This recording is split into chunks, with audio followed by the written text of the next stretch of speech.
Emerald Fennell. So basically, we'll get into the plot of basically Cassandra, our protagonist, played by Carey Mulligan.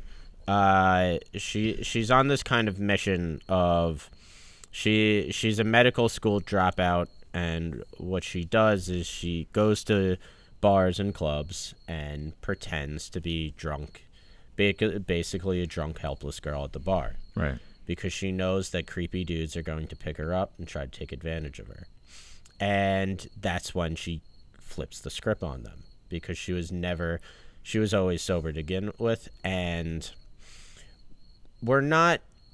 things are kind of left ambiguous. Clearly that, like, some of the men are left off with a warning, and like the McLovin character is left off with a warning.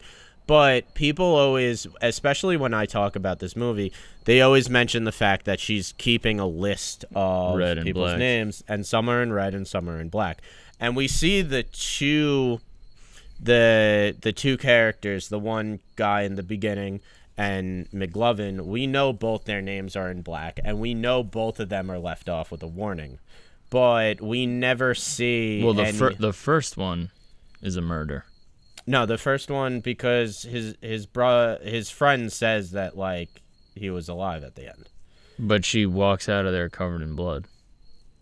Does she walk out of there covered in blood? The very first one. The very first. Well, I don't. The very first scene. Well, I don't think that was like the first guy that we saw.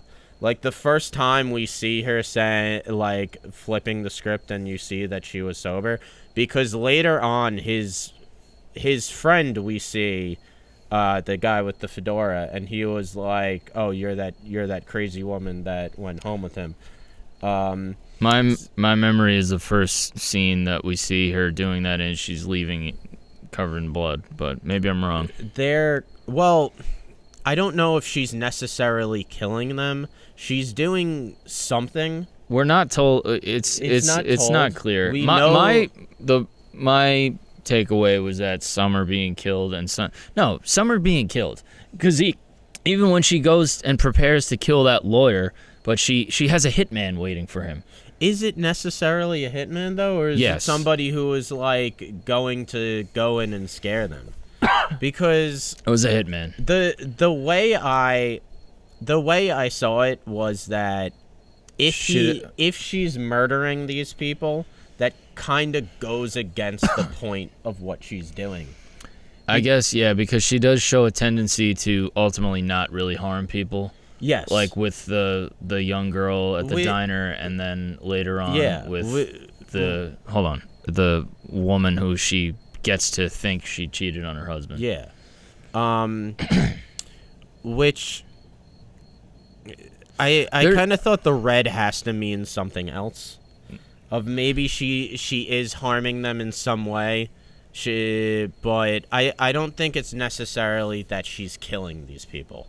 It's not 100% clear either way. I wouldn't be surprised if, I don't know. I took it as like that's the assumption, but who knows? But I also thought that like it kind of goes against what her overall mission is if she's killing these people, if she's killing these men, because what her kind of like goal is to like basically change people's perception on who these men are. You know, her main like kind of inciting incident, or like kind of why she started out on this, is because the guy Al Monroe sexually assaults her friend Nina, and then goes on to become like great success as a doctor. But not only that, is that everybody is trying to... Well, you left a pretty big part out. And then Nina kills herself. Right. That's the implication. That's also never explicitly said. It's never explicitly said. No, she says it to the dean explicitly. That she killed herself? That she killed herself. I don't remember that. I believe so. But anyway, yeah, I mean, she's morally... She's a little morally ambiguous, because she's not like 100% of the time. Like she's got a lot of vigilante in her. Yeah. You know, so my point was that she's not out for like physical harm. She's not really out for like physical harm. Her idea of revenge is more like, you believe that you're a good person who made a mistake, or you believe that you're a good person who did what they had to do in the circumstances.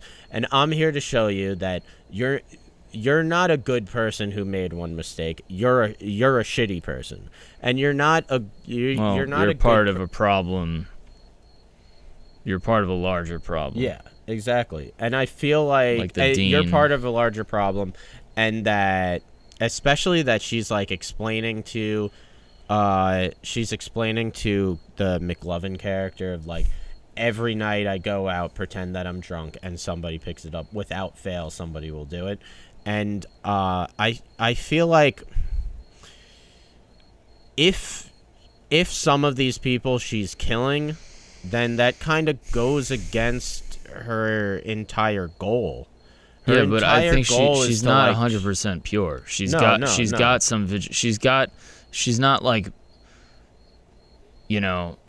she's not above certain things. Like, she's got a dark energy to her. Yeah. You know?